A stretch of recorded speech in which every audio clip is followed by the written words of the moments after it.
पुराना भारत चैनल में आपका स्वागत है। तो दोस्तों आज मैं आपके साथ लेके आया हूँ महाभारत की रोचक कहानी। भीम के पास 10,000 से ज्यादा हाथियों का बल कैसे आया। तो दोस्तों महाभारत के रचयिता जिन्होंने लिखी थी महर्षि वेदव्यास जी, उन्होंने उस महाग्रंथ में वर्णन किया कि भीम के पास 10,000 से भी ज्यादा हाथियों का बल था। मतलब वो परम शक्तिशाली था द्वापर युग में। और उसका जो प्रतिद्वंदी जो दुर्योधन था वो हमेशा उससे जलता रहता था। जब बचपन में पांडव और कौरव खेलते थे तभी से भीम और दुर्योधन दोनों की 36 का आंकड़ा था। दोनों एक दूसरे के प्रति ईर्ष्या रखते थे। हालांकि भीम सात्विक प्रवृत्ति का था और दुर्योधन आसुरी प्रवृत्ति का था, क्योंकि वो हमेशा पांडवों को मारने की फिराक में रहता था। और उसके प्रेरक होते थे उसके मामा से जो थे वो शकुनी, जो गांधार छोड़कर हस्तिनापुर पे आके बसे थे अपनी बहन के घर पर। तो जब भीम और ये कौरव छोटे थे तो एक बार ऐसा हुआ कि भीम और पांडव और कौरव दोनों खेल रहे थे तालाब के किनारे। और तभी भीम को मारने के लिए शकुनी और दुर्योधन ने एक षड्यंत्र रचा। उसके अंतर्गत भीम को एक मजेदार खीर खिलाई गई और खीर में दुर्योधन के मामा श्री ने बड़ी कुटिलता से उसमें मीठा जहर डाल दिया। और जहर डालने के बाद वो भीम को खीर खिला दी गई। भीम ने खीर को देखकर सीधा ही खा लिया और वो सो गया। अब भीम के शरीर पर जहर का असर चढ़ गया था और इसी के अंतर्गत दुर्योधन और उसके अन्य भाइयों ने भीम को एक केल के पत्तों के साथ बांधकर गंगा जी में बहा दिया। और गंगा जी में बहते हुए भीम उसके तल में जा पड़ा। अब उसके आसपास बहुत सर्प रहते थे और सर्पों ने देखा कि कोई मनुष्य गंगा के तल में आ गया है, तो उन्होंने भीम पर वार किया और उसको डंसा। और जोगानुजोग सर्पों के डंसने से भीम के शरीर का जो जहर था वो भी चला गया। और जब भीम उठा तो देखा कि काफी सारे जो सर्प वासी थे वो वहां पर खड़े थे।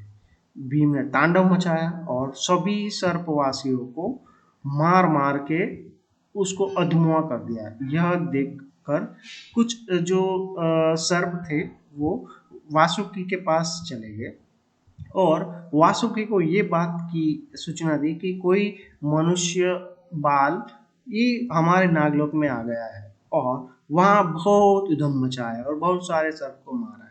ये सुनकर तुरंत ही नागलोक के जो राजा थे वासुकी और सनक दोनों वहाँ पर आ गए और वहाँ आके देखा कि एक बालक सभी सांपों को मारते हुए महागर्जना कर रहा था। अब उस बालक को देखकर ही सनक जो थे वो तुरंत पहचान गए कि ये तो मेरी जो नाती है, ठीक है, उसका पुत्र। तो उन्होंने बताया कि हे भीम, तुम्हारी जो माता है कुंती, मैं उसका नाना लगता हूँ। ये सुनकर भीम को बड़ा आदर आया और उन्होंने नाग देवताओं को प्रणाम किया। और उसी के अंतर्गत वासुकी ने भीम को अपने महल में ले गए और वहाँ एक विचित्र रस से भरे हुए 10 कुंड थे। वो 10 कुंड के पास भीम को ले गए और भीम को एक शक्तिवर्धक रस प्रदान किया। भीम ने देखते ही देखते बहुत सारे कटोरों में शक्ति रस पी लिया।